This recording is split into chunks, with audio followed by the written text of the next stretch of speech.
The average student who enters into a Gospels class for the first time obviously has some background information that they know. They know there's 4 Gospels, Matthew, Mark, Luke, and John.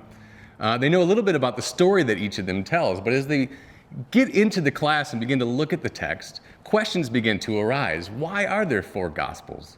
And not just that, why do the first 3 Gospels, Matthew, Mark, and Luke, why are they so similar in the stories that they shared? There's a whole lot of material that the first 3 Gospels share. In fact, it's estimated that about 90% of Mark's Gospel is told in Matthew and Luke.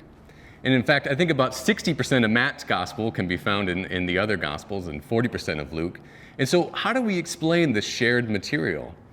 And it's not just that they share the same material. Often when the 3 Gospels are telling the same story, the wording is so similar in the Greek that it seems like one must have had access to another, or maybe there was some source that they were each pulling from, because it seems too close in wording to be just mere coincidence.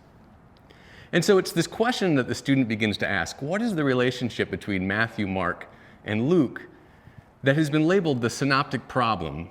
So what we've done in this book is we've identified the 4 most prominent views of the synoptic problem and found experts in the field who articulate those 4 hypotheses.